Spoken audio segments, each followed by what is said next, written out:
नमो नमः। अहं डॉक्टर पवन कुमार शर्मा, राजकीय कन्या महाविद्यालय झालावाड़तः कुमारसम्भवस्य पञ्चमसर्गस्य अस्मिन् व्याख्याने भवतां सर्वेषां स्वागतं व्यवहरामि। छात्राः, इतः पूर्वम् अस्माभिः कुमारसम्भवस्य पञ्चमसर्गस्य पद्यद्वयम् अधीतमस्ति। इदानीं वयं पद्य संख्या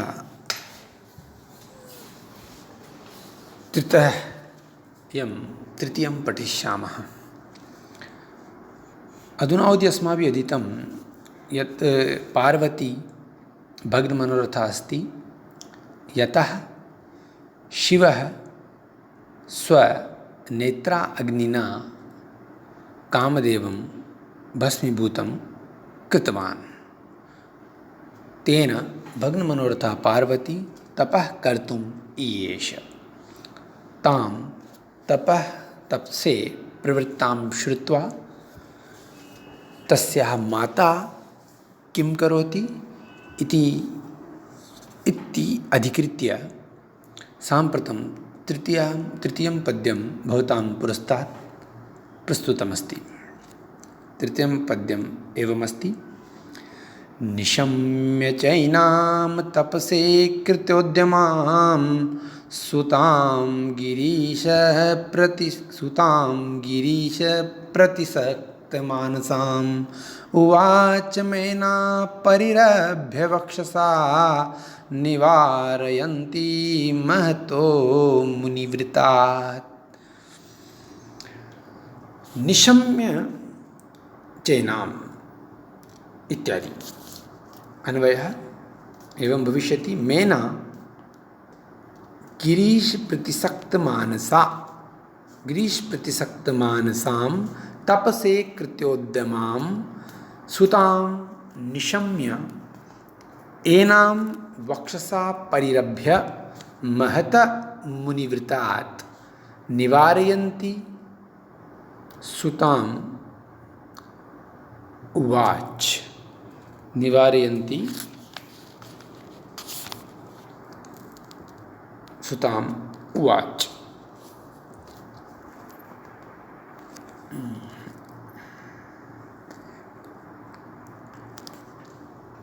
मेना हिमालय पत्नी, गिरीश प्रतिसक्त मानसा, गिरीश अर्थात शिव के प्रति जिसका मन आसक्त है, ऐसी तप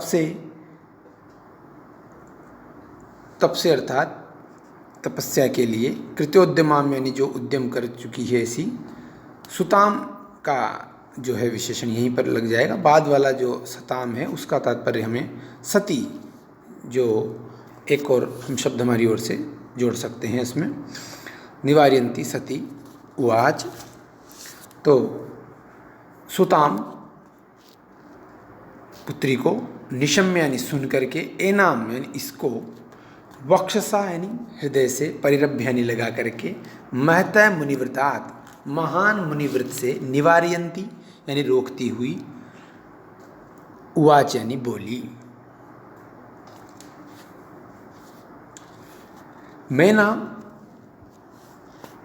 संस्कृत व्याख्या देखते हैं तो, मैना पार्वती माता, हिमालय पत्नी वा, गिरीश प्रतिसक्त मानसा, शिवासक्त हृदया, तपसे तपस्यायै तपश्चरणाय वा, कृत्योद्यमां विहित प्रयत्नां सुतां पुत्रीं निशम्य श्रुत्वा एनाम् इमां पार्वतीं वक्षसा उरसा परिरभ्य आलिङ्गनं कृत्वा महतः बृहतः मुनिव्रतात् तपसः निवारयन्ती अवरोधयन्ती अवरोधयन्ती सती तादृशी भूत्वा उवाच अब्रवीत् जगाद कथितवती वा। मेना जो हिमालय की पत्नी है, जब पुत्री को इतने बड़े कठिन व्रत के लिए जब उसने प्रवृत्त होने की इच्छा सुनी कि यह मेरी जो पुत्री है वह शिव को प्रसन्न करने के लिए कठोर तप करने वाली है, तो कोई भी माता जो कि ममता उसके हृदय में होती है, अपनी पुत्री को जब इतनी कठोर तपस्या के लिए प्रवृत्त होकर सुनती है तो वह उसको कलेजे से लगा करके कठिन मुनिव्रत से रोकती हुई उसे कहती है। यह एक बहुत साधारण बात है और एक बहुत किसी भी संतति को विद्या अध्ययन के लिए हो या कठिन व्रत के लिए हो, सहसा माँ का हृदय चूँकि कोमल होता है, इसलिए वह उसके ममत्व को कष्ट पहुँचता है, इसलिए वह उससे उसको निवारण करती है। तो वही यहाँ पर एक साधारण गुण बताया गया है कि उससे बहुत बड़ा, फिर वो भी पार्वती जैसी गुणवान सुंदर अप्रतिम कन्या जिसके हो ऐसी माता, तो वो फिर वह उस सुकुमारी कन्या भी अत्यधिक कठिन, जो कि मैं बड़े बड़े मुनियों से भी के द्वारा भी जो चीज़ अभी तक तपस्या में जो सफल नहीं हो पाए, ऐसी कठिन तपस्या शिव को पति रूप में प्राप्त करने वाली, तो उसके लिए उसको रोकती हुई वह बोलती है उससे। तो यहाँ पर विशेष शब्द देखें तो गिरीश प्रतिसक्त मानसा गिरे ईश गिरीशः, गिरीशे प्रतिसक्तम मानसम यस्या सा गिरीश प्रतिसक्त मानसा ताम। और जो विशेष क्रिया देखें तो उवाच लिट लकार की क्रिया है, निवार्यन्ति में क्षत्रिय प्रत्यय है, परिरभ्य में लप प्रत्यय है, निशम्य में भी लप प्रत्यय है और प्रतिसक्त में त प्रत्यय है। तो इसके बाद क्या कहती है वह उसको निवारण करती हुई, छंद वहाँ पर बता दिया है, पूर्व में चला आ रहा वंशस्थ वृत्त है। और अलंकार कोई विशेष यहाँ पर है नहीं, काव्यलिंग अलंकार की यहाँ पर संभावना बनती है कि पूर्व में जो है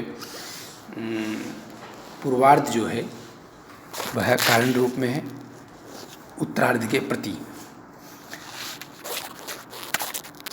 चतुर्थ श्लोक, यह बात यहाँ विशेष और देखने की है संजीवनी व्याख्या के अनुसार कि मुनिव्रताद इत्यत्र यद्यपि मुनिव्रतस्य मेनकाया अनिप्सितत्वात् वारणार्थानाम् इप्सित इति चापादानत्वं तथापि कृत्योद्यमाम् इति मानस प्रवेशोक्तत्वात् ध्रुवम्पाय अपादानम् इत्यपादानम् एव स्यात्, यथा भाष्यकारी च मिथ्या संप्राप्य निवर्तते तच्च ध्रुवं प्राय अपादानम् इति प्रसिद्धम्। यहाँ पर कहने का तात्पर्य यह है कि जो रोकने के अर्थ में यहाँ पर अपादानत्व है, तो भी कृत्योद्यमाम जो उद्यम कर चुकी है ऐसी मानस प्रवेशोक्तत्वात् उन्हीं के कारण ध्रुवम पाय अपादानम से भी इसका अपादानत्व जो है यहाँ सिद्ध ही है। तो दोनों तरह से इसका अपादानत्व सिद्ध है, यह यहाँ पर कहा गया। अब सामान्य निषेध कहने के बाद विशेष निषेध किस रूप में वह कर रही है उसकी माँ, इस अर्थ में चतुर्थ पद्य जो है वह इस प्रकार है। मनीषिता सन्ति गृहेषु देवता तपः क्ववत्से क्वच तावकं वपुः पदं सहेत भ्रमरस्य पेलवं शिरीष पुष्पं न पुनः पतत्रिणा। मैना क्या कहती है कि मनीषिता वत्से मनीषिता देवताः गृहेषु सन्ति तपः क्वः तावकं वपुः च क्वः शिरीष पुष्पं भ्रमरस्य पदम सहेत पतत्रिणा पदम पुनः न सहेत। वत्से अर्थात पुत्री, मनीषिता मन के चाहे हुए देवता ग्रहों हमारे घर में ही हैं। तप कहाँ और तुम्हारा कोमल ये सुकुमार तुम्हारा शरीर कहाँ। शिरीष जो पुष्प होता है वह भ्रमर का पैर तो सहन कर सकता है, लेकिन पक्षी का पैर को सहन नहीं कर सकता है। पक्षी का पैर यदि उसके ऊपर रखा जाएगा तो वह टूट जाएगा, टूट कर गिर जाएगा, मुरझा करके नष्ट हो जाएगा। तो वत्से पुत्री मनीषिताः अभीष्टाः देवताः देवाः गृहेषु सदनेषु भवनेषु एव विद्यन्ते। तपः कः तपश्चरणं तपस्या तपः कार्यं कुत्र तावकं त्वदीयं वपुः शरीरं च क्वः द्वयो महदन्तरं शिरीष पुष्पं